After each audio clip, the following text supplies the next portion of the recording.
Pocket ভর্তি অর্থ থাকলে চরিত্রহীন মানুষেরাও চরিত্রবান হয়ে যায়, আর অর্থ না থাকলে মূল্যবান মানুষেরাও মূল্যহীন হয়ে যায়।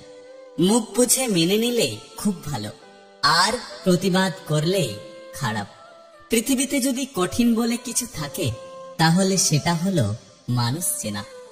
জীবনে ধাক্কা না খেলে কখনো জীবনের আসল মূল্য বোঝা যায় না।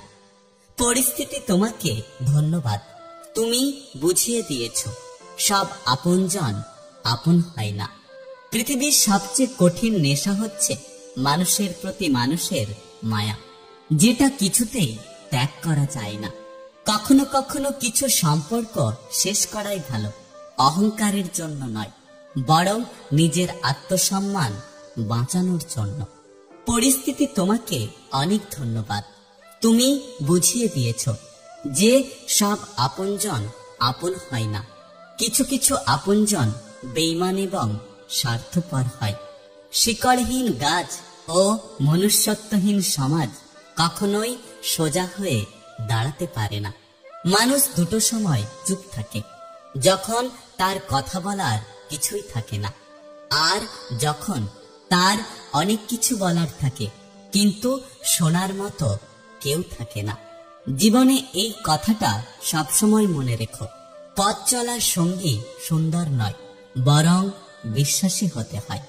একটা কথা কি জানো তো, মানুষ যতটা ভালোবাসা দেখায় আসলে মানুষ ততটা ভালোবাসে না। পৃথিবী বড়ই অদ্ভুত, চলতে চলতে মানুষের সাথে পরিচয় হয়, তারপর মায়ায় জড়িয়ে যাওয়া, তারপর একদিন সত্যি সত্যি হারিয়ে যাওয়া। পরিস্থিতি যে কোনো সময় পরিবর্তন হতে পারে। জীবনে কাউকে কষ্ট দিও না। আজ হয়তো তুমি শক্তিশালী, কিন্তু একটা কথা মনে রেখো, সময় তোমার থেকেও বেশি শক্তিশালী। কপালে যদি অবহেলা লেখা থাকে তাহলে হাজার চেষ্টা করলেও কখনোই কারো আপন হওয়া যায় না। কেউ চেয়েও পায় না, আর কেউ পেয়ে গুরুত্ব বোঝে না। শুনতে খারাপ লাগলে এটাই সত্য। পৃথিবীতে সেই সবচেয়ে বেশি ধাক্কা খায় যে নিঃসন্দেহে মানুষকে অন্ধের মতো বিশ্বাস করে। যেটা সহজে পাওয়া যায় সেটা হলো কষ্ট, যেটা কষ্ট করে পেতে হয় সেটা হলো সম্মান, আর যেটা মন থেকে পাওয়া যায় সেটা হলো ভালোবাসা।